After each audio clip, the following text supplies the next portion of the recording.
Magh Shukla Dvitiya, second day of Magh Shukla Paksh, auspicious month of Magh. We started off yesterday with Kanban Yatra, very nice experience. A lot of rocks. It's a rocking place.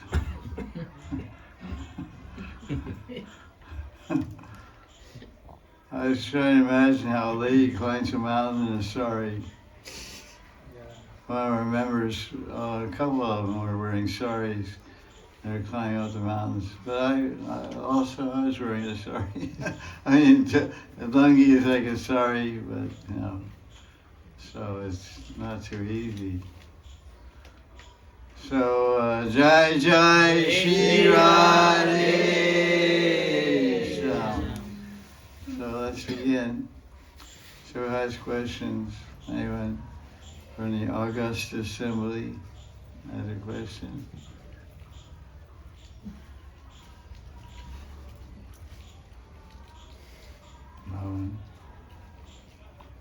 Is this you? Baba? Is that you, Baba? Maharaj, yesterday you said offering water to Vrinda Devi, right, for me, for getting damage. So, any tulsi plant or photo I need to keep offer water, for Dhambas. The question is asked about someone who lives outside of Rajadam has a desire to immediately or someday live in Rajadam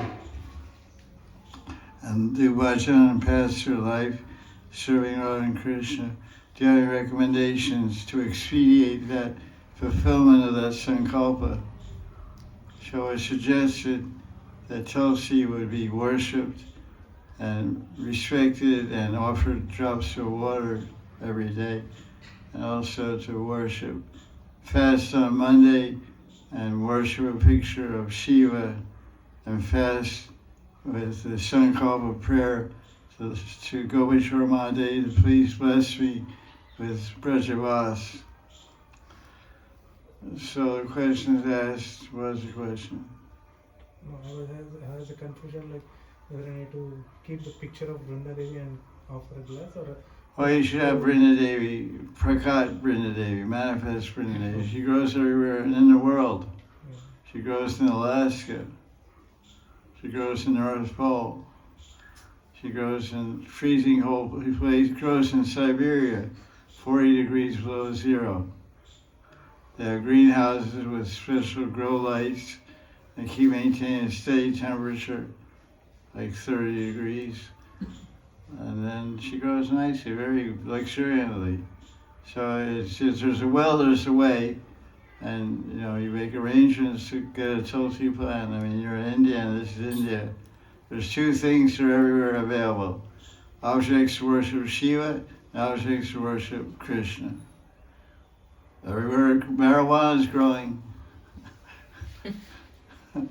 Cannabis sativa, to be formal. Cannabis indica, which is hemp, and cannabis sativa. Sativa, ester sends you. It sends you out. You know. So that everywhere you can find, we were in Kanban, everywhere we're looking, there was herbs for worshiping Shiva, not so much Tulsi. But Shaivites are happy to live in India because, you know, there's everywhere available their puja samagri. So you make arrangements and get Tulsi. That's a nice thing. Prabhupada once said, the way Tulsi is growing is the way your Bhakti Lata is growing. Bhakti Lata is an analogy of Madhya Lila, Chaitanya Charitamrita. The growth of Bhakti Lata is like a vine climbing a tree and going to the top of the tree, and when it gets to the top of the tree, that vine produces flowers and fruits. So the flower of the Bhakti Lata, the creeper of devotion, is Bhava, and the fruit is Prema. So as your Bhakti Lata is growing, it grows in proportion how your Tulsi is doing. But in winter time, all your Tulsi becomes apricot, That means winter time all your bhakti's apricot. It's like that also. It gets so dead cold, dead slow, you can't move too fast. You can't get up too early. Can't do too much anything in winter, just pray for warm weather. In the West, it's like you go to Russia and Siberia, it's 20 below zero, but the bathroom is 30 degrees in the bathroom. So you come out of the shower, it's 30 degrees, kitchen's 30 degrees, you walk around your feet, you walk around the house barefoot. Oh. Yeah, the gumshoe in Siberia. Yeah. They're essentially eating and everything's warm and cozy. But here everything's ice cold, the floor is ice cold, the walls are ice cold. You sit on the seat to take a bath, your butt gets frozen to the seat. Butt gets stuck on the bathhouse. I put hot water on it first. I'm a little tender, I said, wow, this is too much. I want to get some encouragement to come forward.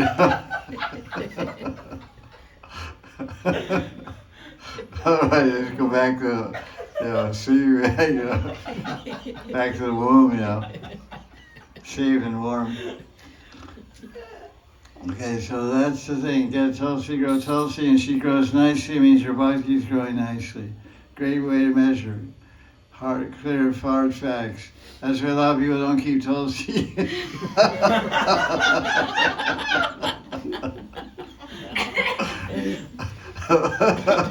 They think you don't keep Tulsi. Because I don't want to see my bhakti's dying. All leaves my bhakti out there falling off. Generally, it's true. They go together. It's fun. Growing things is a nice creative expression. They have a garden. Kids have gardens and plant vegetables and trees. It connects one with nature. But this connects one with Goloka Vrindavan, Tulsi. So it's a special transport method of transporting the jiva from the material world to the spiritual world by gardening. It appears like gardening, putting a seed in the ground, watering it, have a plant come up, but it's like a jack and a beanstalk, It's a tree that will take you to Goloka. That's a pretty extraordinary tree. Any tree you plant, a tree that's good for oxygen and homes for birds and medicinal herbs and many things. Trees provide aeration for the soil and many shade for people and fun for kids to climb in and birds to sit and sing in. So, cows to rest under the hot sun under the tree. Trees are so kind, so loving and kind.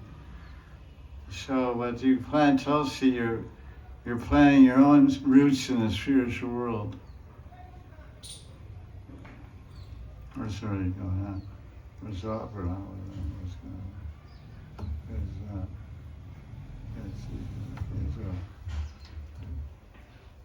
Okay. Any other question? Yeah, okay, go ahead. So, my question was regarding the relation between a Shishya and a Guru. What? Shishya and a Guru relation, is it an eternal or how it is being bonded? Like, why? Because a jiva has been taken a lot of births. So, What? Jiva takes a lot of births. yeah. What else you know? What's new about that? My question was relation with that particular Shishya and his Guru. Was it an eternal relation, like how it is? You can They say this question is, was the sambandha between Guru and Shishya? Is it just for this life or continues next life? So the way to look at this is see some Shastra. Jiva is nitya, Guru is nitya, Krishna is nitya. That means eternal. So at some point in the journey of a jiva, if the jiva is fortunate, they get connected to Bhagavan through the mercy of Guru. So when you're connected to Bhagavan, that relation is you have an eternal sambandha, nitya sambandha with Bhagavan when you get through Guru. So Guru, if Krishna is there, Guru is there. Guru is there both in sadhana and siddhi. Retain siddhi and go to the spiritual world. Guru is also there. Because it said Guru is eternal. So this relationship is not affected by time. You're trying to imply that you die, the Guru dies, he goes his way, you go your way, and never meet again. But that's material relationships. At death, you're finished and you go whichever way you go. Never be seen again, except in Hindu marriages. May come back for 7 lifetimes, be married, or 5 more, 2 more, or 1 more, whatever, how many left on your balance sheet. And this the first one says 6 more, this is 6 minutes, 1 more, you go, it's easy to figure out the mathematics. You can't figure it out, you just throw your hands like this with your wife, 2, 1, 2, 1, see who wins, So, it's like that. This guy, this is a friend of mine, Jaya Jaya Swami. Does anybody have any money on them? I usually give them a few thousand rupees. I'll pay after class. You have 5,000? Okay, he wants to go. He's from Vrindavan. This is Jaya Jaya Swami. He's from Sringharvat in Vrindavan. He's an old friend of mine when I lived at Seva Kunj in Radha Mandir. He's a brahmachari his whole life, and a pujari, and a cook, and great Brishvasi, Brahmin, Vaishnava, Bengali Vaishnava. And he takes care of the Gordon Taidis at Nitya, it's called Nitya, thank you, Nityanandavad, like we have Advaitavad. Right, thanks. Ashwad. Right, thank you.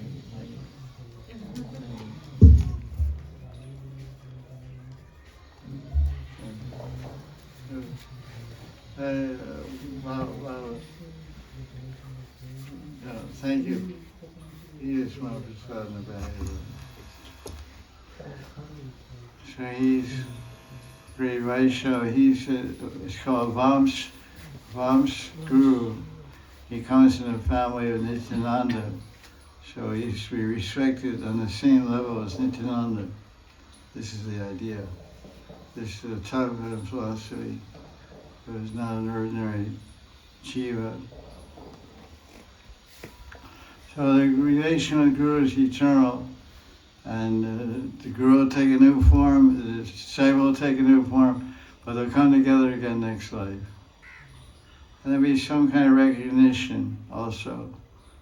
And recognition and mutual acceptance.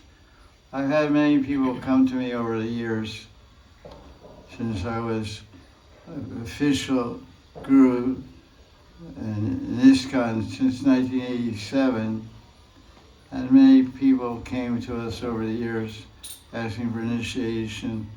And I said, pray to Nityananda, pray to Gauranga, pray to Prabhupada, who your Sadguru, to reveal your Sadguru. And they would do that and come back and say, you. And I say, that's very nice, but that's your revelation. You're seeing it that way, and I respect that. But I haven't gotten the same dream or revelation or idea, so, it takes 2 to tango, they say.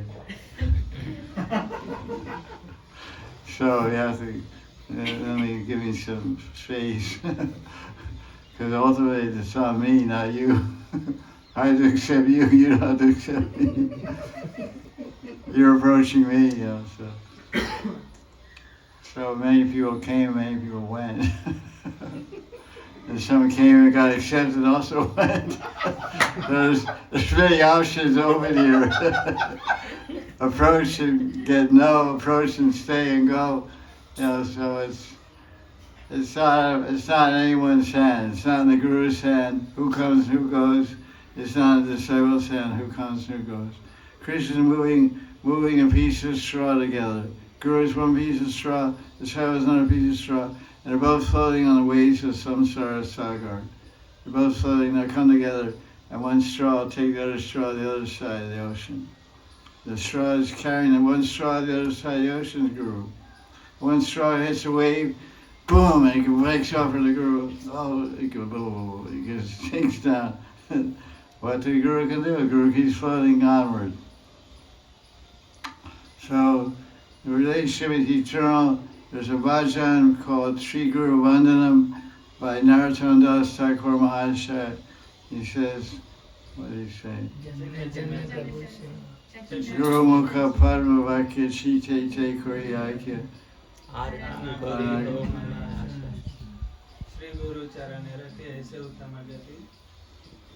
What's it?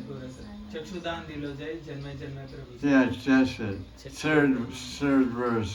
Chakudana Diyoye Jami Jami Prabhu say birth after birth, you're my Prabhu. Prabhu means master. It's a word for Bhagavan. Means you're a representative. Prabhu means you're a representative of Bhagavan for me. Guru doesn't consider himself a Prabhu, he considers himself a Das. Because Krishna appeared to the Guru as his Guru and gave the name Das. But the mentality, the attitude of the disciple, he sees Guru as Prabhu, as representative of Gauranga Mahaprabhu, Nityananda Prabhu, and Advaita Prabhu. Or Krishna Prabhu. So it can be a very beautiful divine relationship between Shishya and disciple, depending on the degree of fortune of the disciple and realization of the tattva philosophy and practical seva on a practical level. Seva, relationships are based on seva and love and trust. Guru serves and loves and trusts the disciple. The disciple serves and loves and trusts the Guru. It's very dynamic. There's no suspicion. There shouldn't be any. And trust, there's no suspicion. If a husband loves and trusts his wife, he doesn't have any suspicion. She's cheating on me, she has a boyfriend, this or that. And he gives her freedom to move in her life because he has trust. She's with me on one level, but she has her own level, her own life. That's her life, but on our level we have our relationship, we have our terms and conditions or whatever. So we move in that condition, and we exist happily in that relationship. Based on love and trust, mutual love and trust, and mutual seva. It's not just the Guru's on the receiving end of seva. He's not taking, he's trying to give more than he takes. Because that's what Krishna is. Krishna's giving us everything. Air, water, fire, everything, every element, every person, every arrangement, every success, every intelligence, every ability is a gift of Krishna. What is mine? It's called nirmama. Nothing is mine. So Jiva as a Guru is very fortunate. That's why Mahaprabhu says, Guru Krishna Prasadi Pai Bhakti Lata Bij. He says, Brahmanda Brahmate Kon. Brahmande Brahmate Kon Bhagyavanji. Kon Bhagyavan. Kon Bhagyavan. Who is that fortunate? Who? Kon. Who is that lucky guy? Lucky girl? Me, you. It's you but not your brother. It's you but not your father. You but not your sister. You not but anybody in your whole parivar. I don't know why, I don't know. There's no explanation. This is Krishna's yajitya, free will of Krishna. Why does lightning strike there and not there? You see fire gets on fire and comes to the village and burns down 5 houses and jumps over 1 house and burns down 3 houses. And this all the time happens like this. 10 houses get burned, 1 doesn't get burned. And one, on either side of 1 house burned. It's not a fireproof house. It's made of the same thing, everything's same. It's fortunate. There was a book fair, it's called the Calcutta International Book Fair. It happens every year in January, around this time. It's like a 10-day book fair. all book publishers around the world sell their books there. Have tables and stalls. They call it a fair. You know. It's a business fair. So people go. They have books there for sale and all these things. So there was a big fire there about 10 years ago. It was in the papers in India. Paper burns pretty good. So fire was burning like crazy. And burned everywhere. It didn't burn BBT books. It was in the paper, there were pictures on the news and everything. So it really made ISKCON people feel really special. And they were at night, it was at night time, 1 o'clock, everyone's home, all the books are burning up. Huge flames, 50 feet in the air. It was like huge, Calcutta Fire Department. It's like some 5 buckets and 1 wagon or something. You can't contain something like that. They were just burned up to the ground, wiped out $50 million worth of books or something. BBT was safe and sound. It was a proud moment for BBT and followers of Prabhupada. All these bogus books, they had a lot to say about that, All these bogus books, all Mayavadi books and Ramakrishna Mission all burned up. All that's left was Bhakti, So that was a very interesting comment. That's by chance. Bengali gods are favoring Gaudiya Vaishnavism. Agni in Bengal, he's a Gaudiya.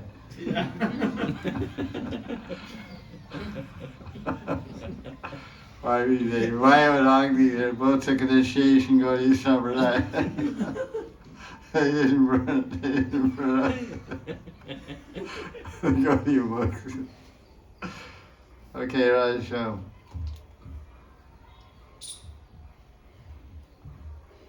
They have an expression when there's a great world conqueror 2,000 years ago. His name was Julius Caesar. He conquered everywhere, Europe and England and everywhere. His capital was Italy, Rome, and he had made roads there. A very smart guy. Italians are good sculptors, architects, designers, engineers, artists. They're quite talented group of people, actually. Artistic and material science. Not like spaceships and all that stuff, but art, beauty, and design. So he built roads everywhere, very good roads. The roads that he built 2,000 years ago are still existing in parts of England and other places. And Indian Road Department built a road this year. Next year it falls apart. So he had roads everywhere because his soldiers, he was sending soldiers out. He was the emperor of the world. The whole Russia, everywhere he was emperor. And he would send out his soldiers to check on his kingdom, so how to get there by superhighway, freeway, motorway. So he made motorways everywhere around the world. And so at that time they started a phrase, all roads lead to Rome. Yes. So what I find that, Rajam, thanks for darshan. Jaya Jaya Sri Radhe, Dhruva. Jaya Radhe. Jai Nitai. Jai Nitai. Jai Jai. Jai, thank you. So, it seems in our lectures, our questions, whatever they may be, all questions end in laughter.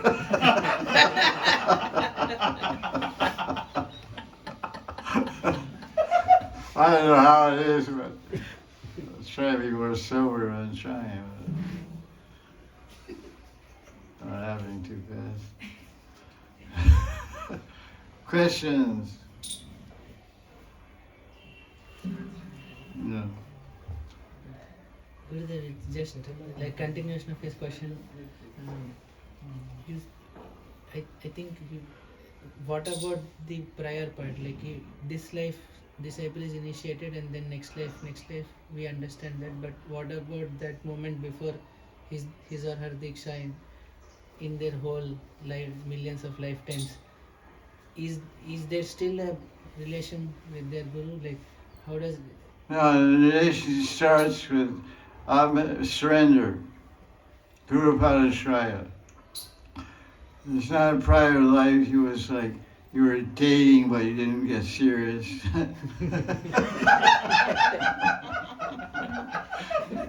You were going steady but you didn't get engagement. And then you died before you got married. So next time you met her again, and when it got steady and got proposed for marriage and got run over. And then the third life, you met her again, you proposed for marriage and got married, so it's not like that. The relationship with Guru begins with Diksha. Because that's like Lord Chaitanya says in Natya, chapter 4, Diksha Kali Abha Samarpan. You get Chidananda, you get your spiritual body, and when you're Atma Samarpan, you surrender your Atma to the Guru. The Guru gives his bhav and prema and everything in his heart to the disciple. That begins the relationship, when there's surrender and diksha. Before that, you're just dating. You're dating the Guru. You get formally connected. There's no alimony though,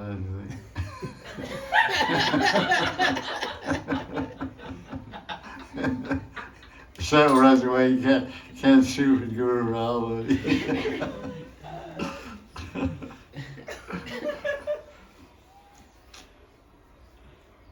I interviewed about 250 people for Prabhupada's Leela Amrita, and many people said they were standing on the street in some city, Paris, London, and Prabhupada came by sitting on the Subhadra's chariot, Rath Yatra festival. And they were totally admired this person. And he saw Prabhupada, and he said, Prabhupada looked at me. I don't know how, there's 1,000 people, how does he know Prabhupada's looking at them? I'm just looking at this like that. But Prabhupada looked at me, and our eyes locked. They would tell very psychedelic exchanges, Our eyes locked. Wow, look at this. Yes, he's so grown.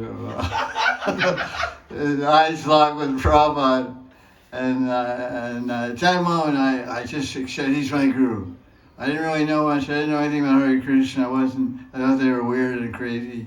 I didn't want anything to do with them. But I just happened to be on the street and this thing was coming by. The traffic was blocked.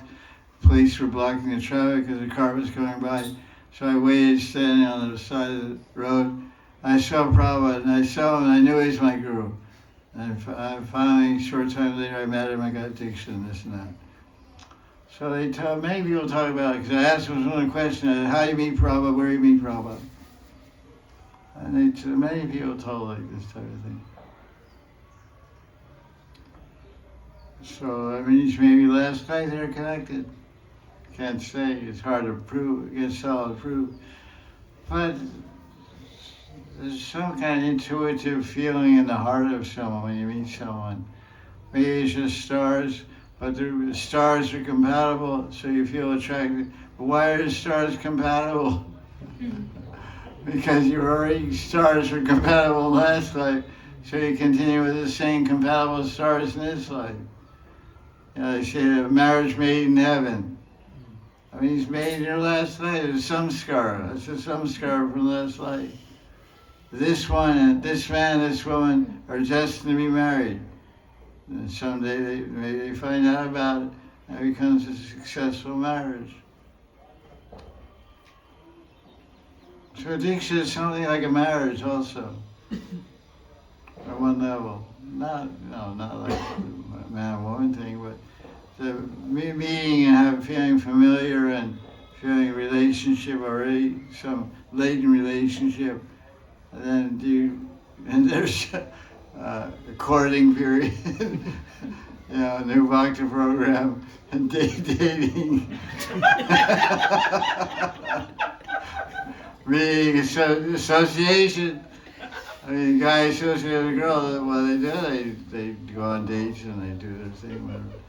They talk and they associate and listen and feel and hear, and how's this person affect my mind? How does this first affect my body? How does this first affect my heart? So that's how it happens with Guru also.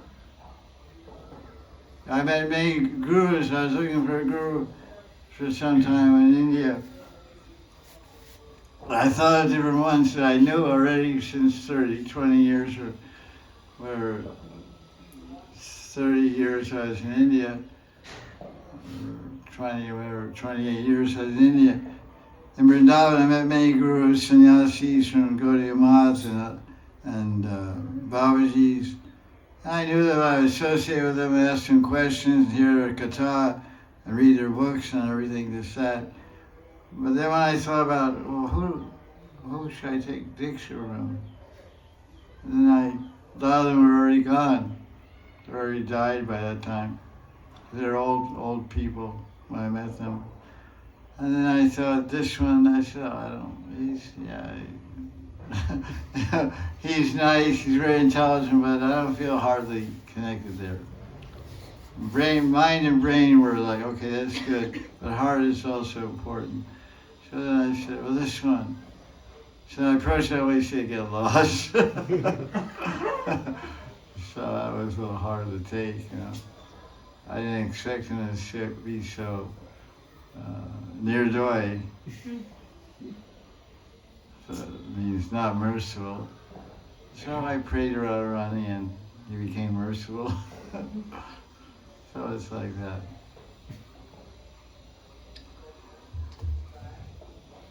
Jaya Jaya Sri. Questions? Karshi. Maharaj, I was reading commentary of Sri Bhanuswami Maharaj, Srimad Bhagavad. Why I can't hear reading? 11th canto. Okay. 3rd adhyay, 40th shlok. Maharaj says that the first realization of pure Atma takes place by perfection of Bhakti Mishra Gyan. So Maharaj, my question is, does every sadhaka who is aspiring for Raghunaga path has to go through this state of realizing Atma? And what should we do to realize that Atma? Should we do with this bhav? We have to realize Atma, or should I do just like it is going on with you? The question is, at what stage, what is the proof, or what is the method, or what is the proof that Jivatma has come to the platform of Atma? It's realizing the Atma, is that what you're saying? Yes, sir. Why don't you try to answer that question yourself? What was your answer?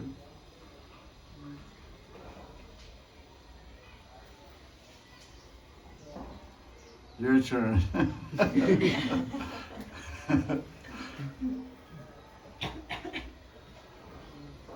Go into that. He asked you the question, you answered it. This question I have a little not clear, but means he is saying that 11th canto, 3rd chapter, even the 40th verse, the commentary Vishwanath Chakravarti Pada has written that everyone has to go through the stage of Bhakti Mishra Gyan. Means one has to realize Atma. Everyone, every sadhaka. So he's asking, I have to focus on doing that, or I have to just do bhakti? It will happen automatically. So before we answer the question about does every sadhaka, the question is, does every sadhaka have to go through certain stages of spiritual development to realize the Atma and to establish fixation in Bhakti Bhajan? So first we have to define what does it mean to be fixed in Atma, what does it mean to understand and realize the Atma? And then you'll understand your answer is already in your question. You talk about different stages because bhakti, what does bhakti mean? Bhakti mean, what does it mean to be self-realized, Atma realized? What does it mean to realize the Atma? The Atma is a part and parcel of Krishna. Jiva Mama Eva Sho Jiva Loke Jiva Bhujasnatana. The Jiva is part and parcel of Atma is part and parcel of Paramatma. And what is the constitutional nature? What is the Swarup Lakshana of the Atma? Jivara Swarupaya Krishnara Nityadas. So to be self-realized means to three things. To accept that Bhagavan Sri Krishna is the absolute truth. Two, to surrender that Bhagavan Sri Krishna is the absolute truth, and the purpose of human life is to love and serve Krishna. And attain love to serve Krishna and attain Krishna prema. That's the purpose of life. And the way to do that is by serving Krishna and the 9 limbs of bhakti. That means if you're doing that, you're self-realized. In other words, if you surrender, if you're doing bhakti bhajan, the first one of bhakti bhajan is Guru Padashaya, is surrender to Guru. Diksha Shikshadi Shikshanam. Then Guru Vishwambhaya Guruseva. Surrender to the Guru, take Diksha, get instructions, and serve the Guru with Vishwamba, with confidence, with intimacy, with respect, all these combined together. Vishwamba. Then you're self-realized. That's no big thing. But no, hardly anybody's doing that. All these three requirements. Basically, self-realized means you're serving Krishna 24/7. You should, a purpose of life is to love and serve Krishna. Not engineering degree, not this degree, that degree. You know, that's it. Okay, shut down everything else. Just get some money somewhere, get an inheritance, do an online job, whatever, and serve Krishna and perfect your life, boss. Simple. No husband, no wife, no kids, no mortgage, no car insurance, no car. No, forget it, man. Just sit under a tree and generate Krishna. have a computer so you go online. Have a computer under your tree to make money online.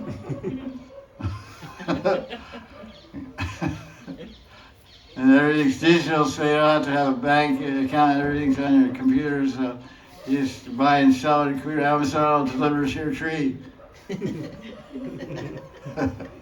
You see a big oak tree near Masiva. You see a charpai there, and a little satchru. That's my kutir. So, bring my muesli and bring my oatmeal and face bags.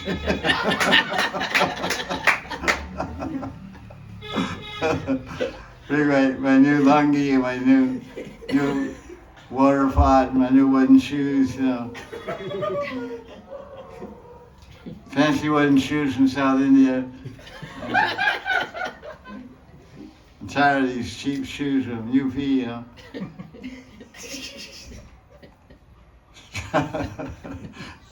Everybody just needs a tree and an online computer and you're in good shape. Easy life, simple living, high thinking. Computer itself on part of life is not. There's no. If you see a big son of Babaji in India, well, they have a computer cell phone. Feedback also.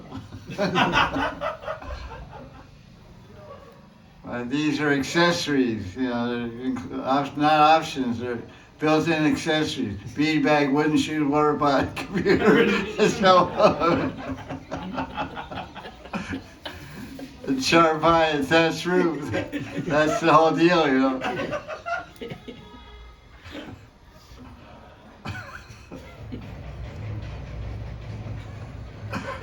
It's a modern style, Live in Bali and do bhajan.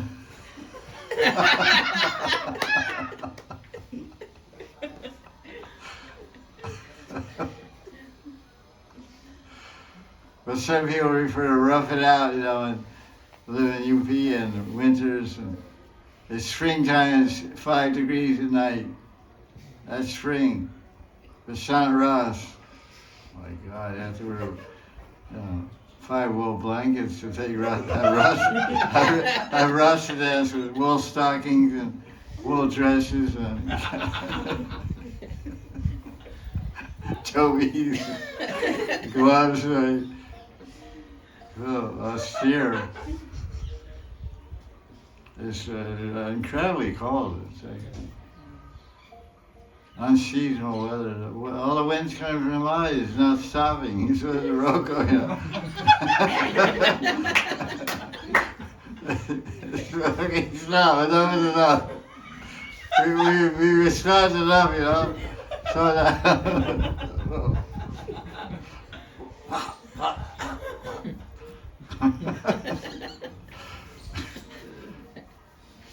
And, you know, it's like a dunking stool. They dunk it, tie it to a chair, and put it underwater. She almost drowned. And feel, so all night long we're freezing. Then by 2 o'clock later, the sun comes out and get warm. And then at night they dunk you in the cold. Oh, we're ready to go. Going downstairs over last night upstairs, sat on the floor. He used every blanket in the room, put on top of him. He had 10 blankets, but he was still cold. And all the good ones were exported. We exported 7 good thick wool blankets to Siberia. The Siberian bears, they can't tolerate the cold.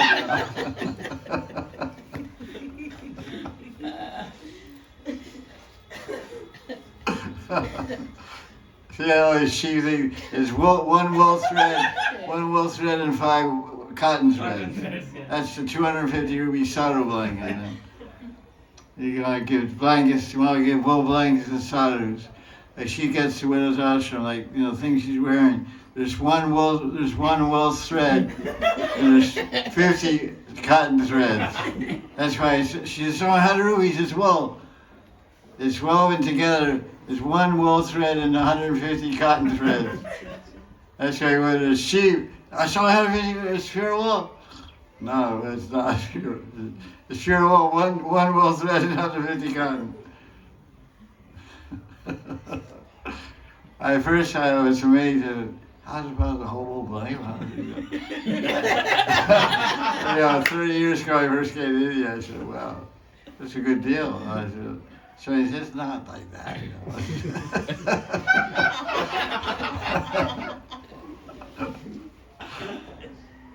You're not going to give you a full wool blanket, like wool gumsuit and all that. It's supposed to be a gumsuit, you know. You make it a shutter or whatever.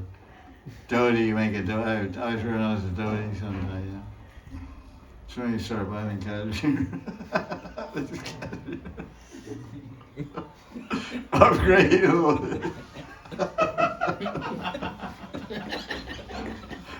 100 we don't need to 5,000. Anyway, go ahead, buddy. Whatever anybody gives you, I accept. So when you have no friends, you have 100 rupee doties. Jaya Sri Radhe, where are we? I don't know. Anybody know? Somewhere lost between Advent.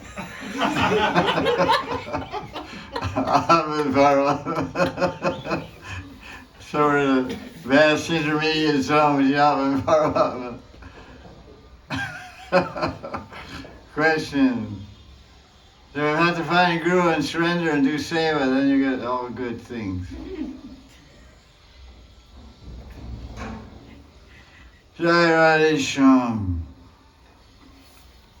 Your driver is good. You had a good driver yesterday. That a good van you arranged. That guy was pretty mellow. A lot of drivers freak out, you know. Yeah, it was really cool actually. Yeah, it was 9:30 at night. You should drive for 12 hours. He said, I think it's time to go.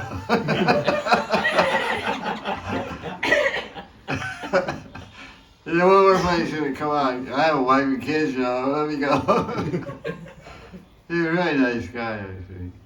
I wanted to give him a pranami, but I forgot. I thought I want to give him 1,000 rupees for tolerating us.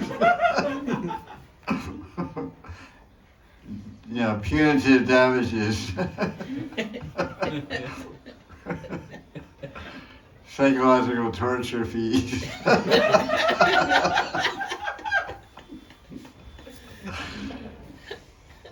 10 Russian crazy people and 10 Indian crazy people torturing the guy. Two came. Huh? Two of them came. They were talking to each other. 2 of them. Yeah. One assistant and one driver. Jaya Jaya Sri Radhe. That's right. Oh, yeah. Okay, good. You're looking good. Looking healthy. Yasmina is gone today. Hmm? Yasmina is gone today. What did you say, Tina? Yasaswini is going today. Suni, Yasaswini Yashaswini, is going. She's gone. What did you say? I don't know what you're saying. she's asking if Assistant Yashaswini, Didi. Yashaswini Didi is going today. Satsang. Yes, we're sweet. Yeah. She left. Yeah, I was arranging for him. Okay, good. Thank you. And I'm coming. Whatever, so- She told me, Maharaj, you know very well. So if you, Maharaj, need anything, any local support, so tell me. Yashaswini Didi told him if any medical help is required, Anything, any kind. local help is required, to call him, Okay, to speak thank to you. him. So, can I give my contact number? He want to give his phone number. Yeah, right now. Here. Here. One day I'm coming here with my party president. She is a granddaughter of Chandra Bose. Okay, So one day I'm coming here also. okay. This year she is fighting member of parliament election in Mathura What's up? this year. So we are campaigning now. Maybe next week she is coming to me in Radha Kunda, What's up? and after we come here. Okay. And actually she is my mother-in-law actually. Mother-in-law. That's wild. So she is a granddaughter of Chandra Bose. She's running for office? Huh? MP, yes, You're an MP. Yeah, she is fighting this year election member of parliament here, Mathura. Fighting Mahanidhi? Who's right now Hema Malini. No, this year everything is Changed. changed. The candidates are being changed. What's up? So No more Mahanidhi. No more Hema Malini. no. No. Good. Plus 91. 970 60 40 61. I'll just put it over there. I'll get it out of this. That's,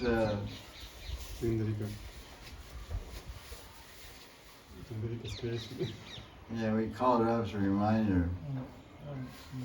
We were taking lunch and I said, call her up to tell her it's your day, make sweets. I don't want her to show me over. She said, I forgot.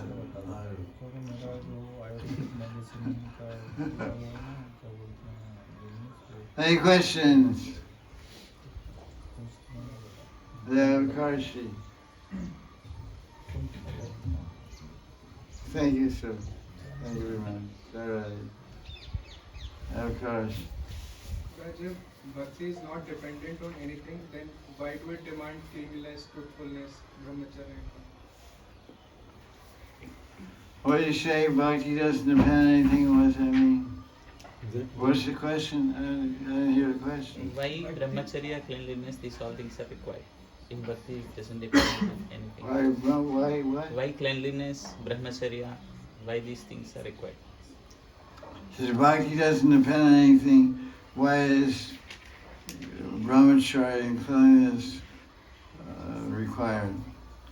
Well, first of all, brahmacharya is not required.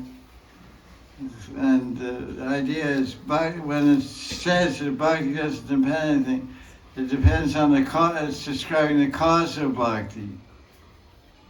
What causes bhakti? Bhakti is causeless. It's not dependent on karma or gyan or tapa or money or birth, Indian birth or anything, intelligence or lack of intelligence. It's not dependent on anything. But what does bhakti mean? Bhakti means to please Krishna. So Krishna is pleased by cleanliness, and he tells us, so he shows a devotee should be clean. There's 27 characteristics of a devotee. One is Shuddh. He should have a clean body, a clean mind, a clean heart. So these are, bhakti means to please someone. It means devotion. Devotion means to please your beloved. So he says in Nectar Devotion, Rupa Goswami quotes on Shastra, devotees shouldn't wear red or blue. So somebody asks a question, what does it mean red or blue? They ask the question, what is the scientific proof why you shouldn't wear red or blue? What's the answer? The answer is there's two sides of the brain. There's two sides of the brain. One is the emotional side, one is logical, scientific, reasonable side. So generally they say a woman's brain works more from the emotional side, a man's brain works more from logic and reason side.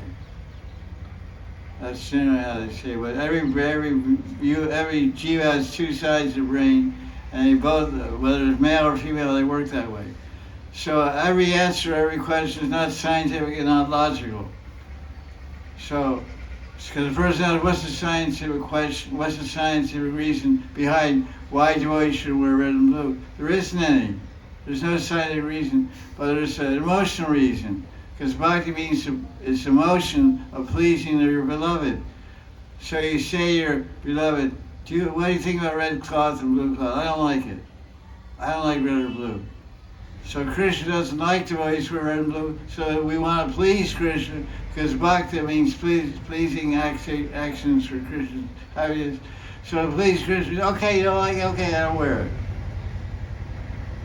The main thing you have to understand what's the definition of bhakti. Bhakti cleanliness, bhakti doesn't depend on brahmachari or not. That's yoga, chapter 6. Bhakti is not yoga, bhakti is bhakti. Bhakti is devotion. It's for grihasthas, single, married, anybody. But cleanliness is the quality of a devotee. So you have to be clean. There's no question being clean. Clean mentally, clean physically, clean behavior. It's called Shuddh Achar. Shuddh Sadachar. Everything Sattva means clean, pure and clean, white. That's why Vaishnavas wear white cloth. It represents the purity of Shuddh Sattva. Pure food, pure actions, pure thoughts, pure behavior, pure aspiration. This is bhakti, that's cleanliness. Tolerance, compassion, these are all qualities of a devotee. So you say, why does a devotee have to be tolerant? These are qualities that pleases Krishna. Krishna is pleased that this way, these qualities. Devotee means one who pleases Krishna. And the Shastras say, how do you please Krishna? By showing these qualities. By not wearing red or blue. So somebody asks a question, somebody gives a twisted question, I say, that only means men, not ladies. Once I was having a conversation in the yard with one guru about this question, red or blue, and he was staying in a dharmashala, visiting from Bengal, in Radha Kunda. And while we were speaking, two ladies came out of a room, married ladies came out of a room, they were staying with their family. And Darshan, I walked by us in the courtyard. One was wearing a blue sari, one was wearing a red sari. And had tilak on there going to take Darshan for Radhika. He said, let's look. So I said, does that mean this rule doesn't apply to ladies or men? He said, it doesn't say that. It doesn't speak about the gender. But generally, it's taken to be knowing men. Because ladies, they can't stay away from red color, you know, they die, you know. If ladies don't have red, then they shrivel up and die, you know.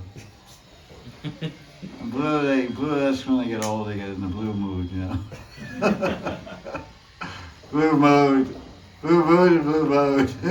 When they're young, they're more fiery. Or red. You start off your marriage with a hot red, you know, red scene, you know. Red and red and red and red, everywhere red. Red in the hair, red in the forehead, red in the back, everywhere red. red, big red, red, red hair, a red stripe, and red fingernails, red toenails, red, we go crazy, red. Traditional. Now we're white, and Western we wear white. So this is the idea.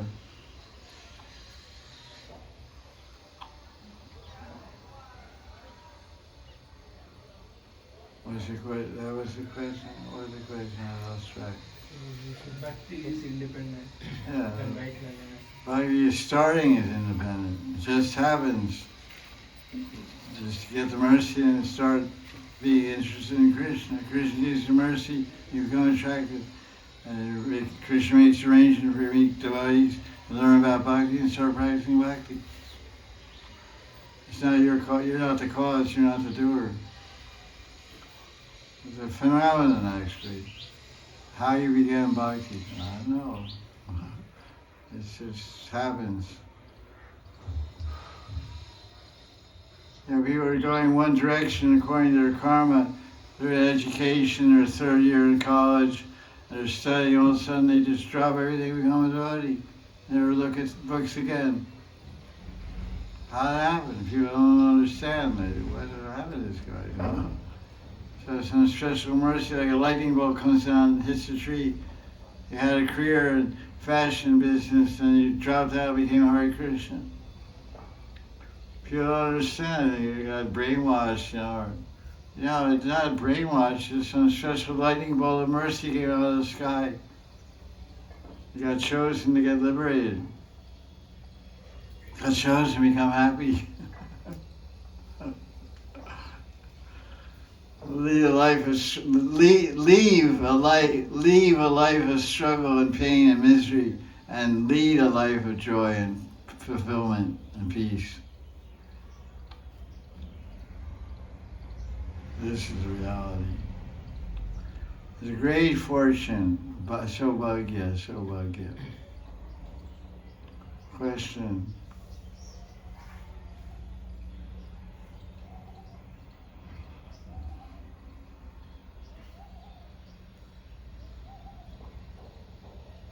Second question? No. No, okay.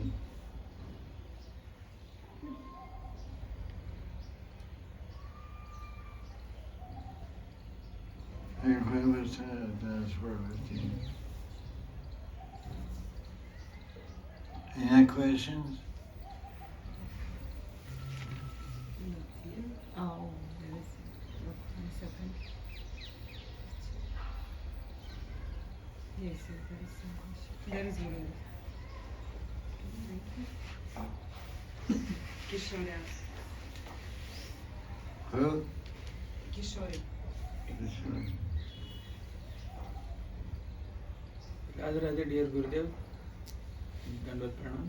Gurudev, how should we be with our mind, harsh or kind? How do we understand the balance?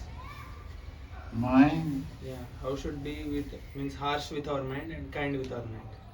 How to balance? Kind? What is it? How to balance the harshness and kindness means of the mind. Like No, we have to do not of the mind. Means the mind will be taking to other thoughts. Then So how should I should maintain we harshness? That okay, don't go. Don't go like that. Like or we Bhaktisiddhanta need to- Saraswati Thakur says, beat with broomstick, beat with shoe, like that mind. Yeah. Like Controlling the mind. how to Should be balance, done like yeah. Harsh. How, when should I accept what our mind says and when should I be harsh, or how to maintain that balance? Reject. Yeah. The question is, when the mind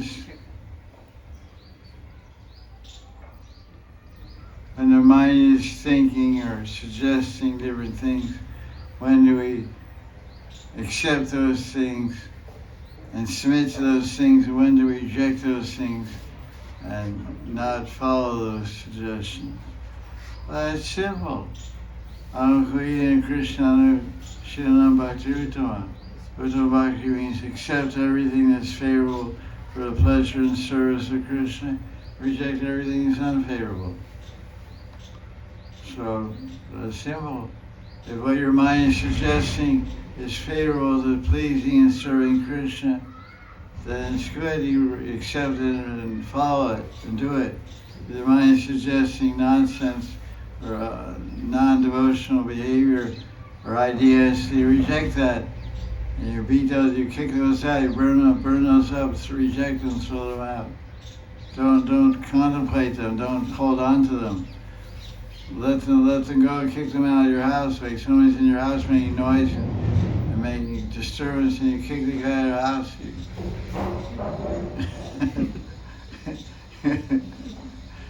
You get a bat and beat him and get out of here, and you chase him out.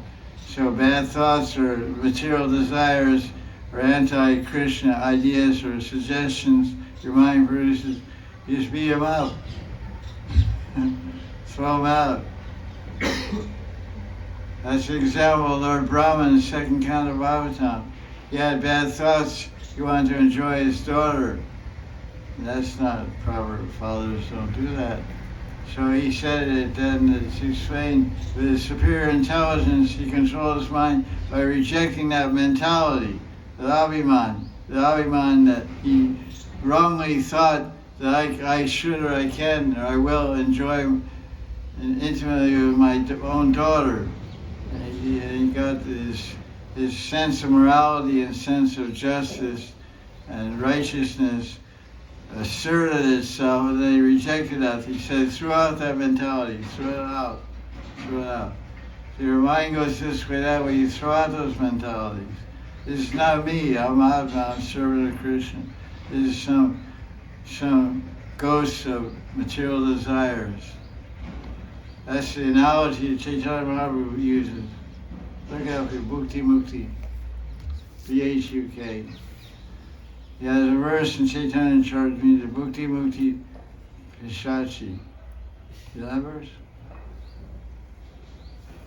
Bhukti Mukti Pishachi. Let me see.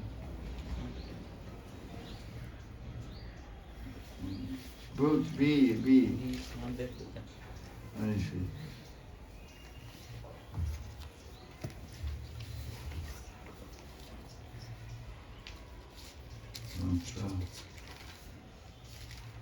He's right there.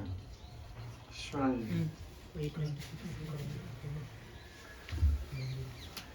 Jaya Jaya Sri Radhe. Mukti Jai Gati. What? I don't know. Look it up in your phone. Bhukti Mukti. Here it is. Okay, thank you. Thank you. Okay, I got it. This is a verse from Chaitanya Charitamrita, Madhya chapter 19, Rupa Goswami Shiksha, verse 176. Bhukti Mukti Spriya Yavat Pishachi Rede Vartate Tavad Bhakti Sukasyatra Katam Abhyudayo Bhavet. Bhukti and Mukti are like Pishachi, they're like blood-sucking witches. And really, they lie in the heart. And let's see the translation. The material desire to enjoy the material world and the desire to become liberated from material bondage are considered to be two witches. They haunt one like ghosts. As long as these witches remain within the heart, how can one feel bliss? As long as these two witches remain in the heart, there's no possibility of enjoying the transcendental bliss of Bhakti Bhajan. That's pretty nice. Bhukti Mukti. Pishachi, Ridi Vartade, Shriya. Shriya means desire. Desire to enjoy. So the mind suggests so many desires to enjoy, so you have to kill those witches.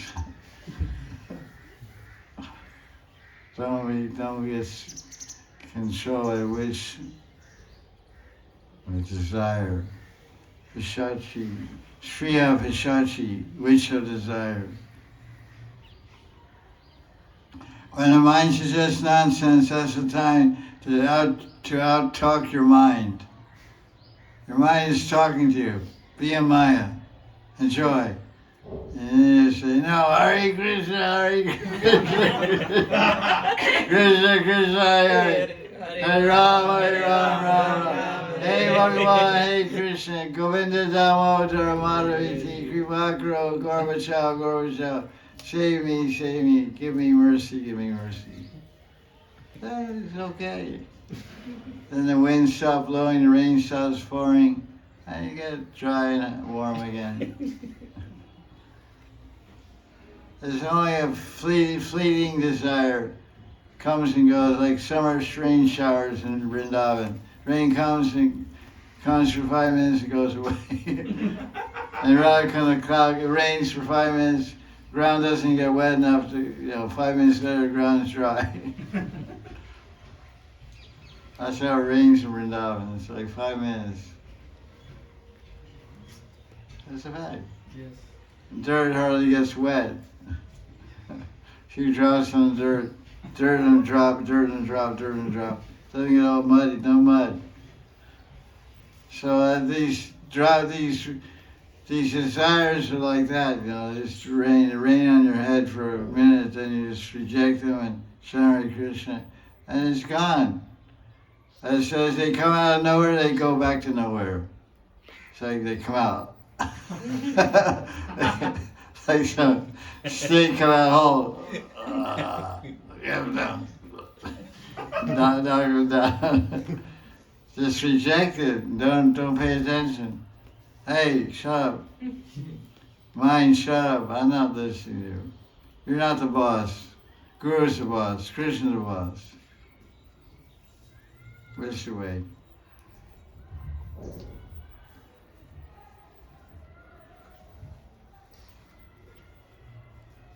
Jaya Jaya Sri. Okay, go into Sri Radhe. Yeah. No, you're just moving your hand doing mudras practice.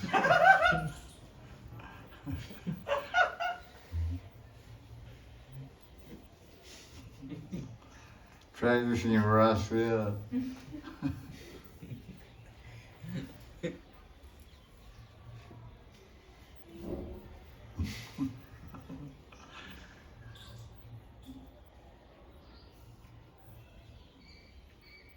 When our angels came and performed and died on the train for 99 hours, no sleep, and gets on the yatra yesterday and has to perform everywhere, sing for 3 or 4 hours and go home. See her next week. Anyway, she did a good performance, unbelievable. Kameshwara Mandir will never be the same. There's such amazing cure that all the cows in Kambam were giving milk automatically. No, you can milk them.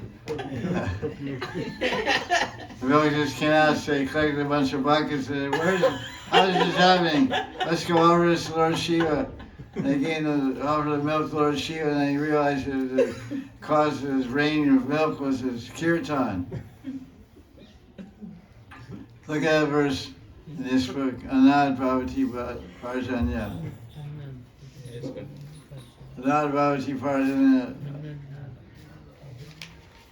3rd chapter, 14th verse or something like that. I forget. It's been a long time. Nad Bhavati Bhutani Parjanya. Yeah. Yes. Come on, Zach.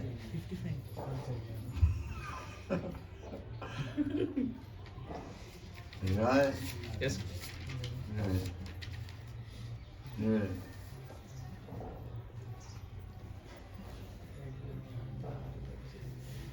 Three 14. So, Gaudiya Vaisnava verse 14. Anad Bhavati Bhutani Parjanya Anasambhava Yagyad Bhavati Parjanya Yagyakarma Smudhava. all living beings subsist on Anna. Anna means mana, and the Bible say mana, and Sanskrit say Anna.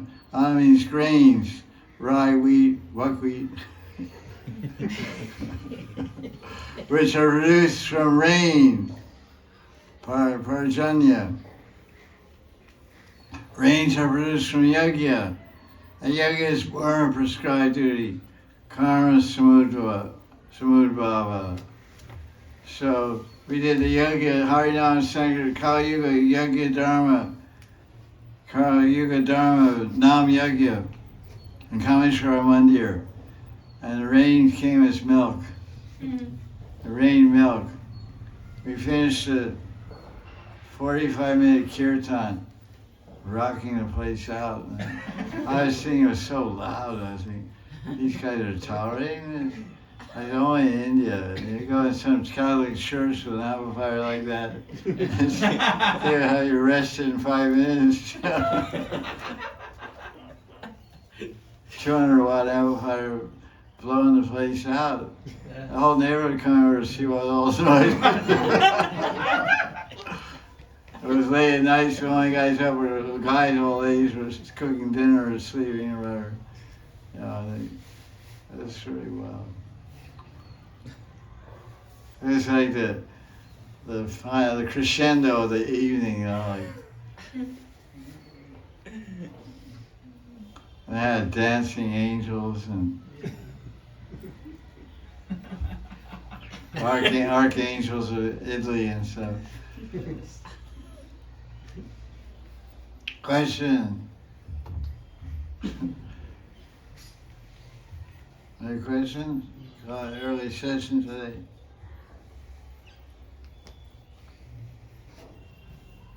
Getting called non-participation. Nobody came to the match. What? You have a question? One personal question. Ask some intelligent question for a change. Go ahead.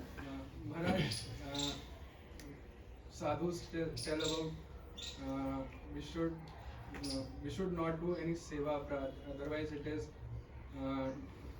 it will affect our bhakti. Should I do what? Seva aparadh. Yeah, that's not the way you do it. Maharaj, personally, I do have Dwarka Shila and Shaligram Shila, and I am doing their service daily in my hostel, and I cannot maintain that purity and cleanliness in my hostel, like changing daily clothes and all. So Maharaj, should I stop doing it because it is a type of deity aparadh, you know? So, or should I continue with it? Question is, one person is a student and they're a Brahmin from birth, so they're doing Shalagram and Dwarka Shila Puja in their college, and they have some doubt about whether they should continue to do puja because they're committing seva aparadhs. Well, don't stop committing seva aparadhs and do the puja. There's so much benefit by worshipping Shalagram. It's Yadikara, one who's taken Upanayam Samskara, he has Yadikara to do the Shalagram Puja. And actually Shalagram Puja, even women can do, anyone can do Shalagram Puja, any varna or any ashram. The ritual purity is also required, so that you shouldn't do bhakti with aparadh. It's like watering a plant and cutting the leaves at the same time. You know, you water the plant, you don't cut all the leaves, the plant will die. So you shouldn't do that. When you take a bath, have a clean cloth and do puja. What's the big ritual? It's not so, you have to take a bath every day anyway. Every morning you take a bath, put on clean clothes, and do puja. That's it, no offense. Use tulsi and chandan, or ashtadhatu, or whatever, what do they call it? Ashtagandha. You know, they buy this powder, kind of orange powder, because sandalwood you can't really find real sandalwood anyway. So use ashwagandha, I think. The serum powders, that's very bona fide puja samagri, and you offer some tulsi and some water, and some rock candy or some boga, and that's it, boss. What's the big deal? Come on, you're a Brahmin, you gotta do something, man. Don't be a pig, you know. Because you have to have some nobility, some self-respect. And you know, don't become a total Kali Yuga animal. I mean, come on, man. It's embarrassing. What do your forefathers, what do your Petries think of you, you know? They're looking at you. You have to uphold the dignity of the family line. You have a great tradition, a high-class Brahmin family. Upadhyaya is a famous, respectable line of Brahmins. You're acting like a jerk. Wake up, man. Either don't do puja at all or do it right. That's like they say. We say in America, if you're going to do something, do it right. You live by that motto. That's your life motto also. I noticed that. Very good quality. And it's not like America, anywhere. Someone intelligent, responsible person, if you're going to do something, do it right. They say in America, do it right the first time, it's done right forever.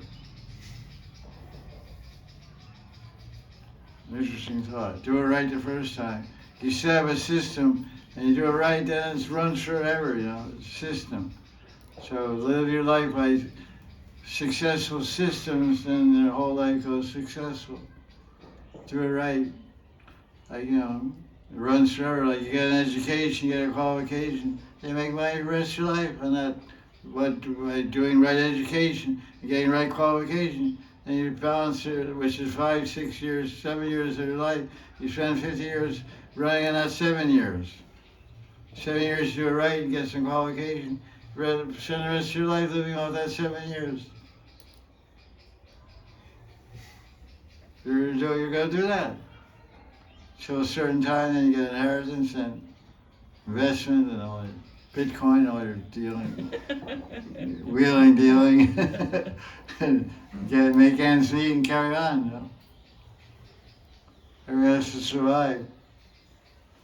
Survival is the first law of nature, survival. So what it takes to survive and try to not break too many laws in the process. Don't step on too many feet, don't break too many laws, and get your work done. Okay, anything more? I think we're going to end the questions now because we're not thinking no questions.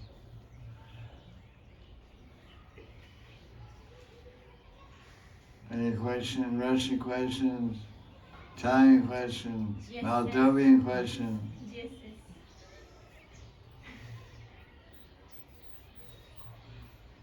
No questions. Internet, no questions. Jaya Jaya Sri Radhe Sham. Jaya Jaya Radhe Sham.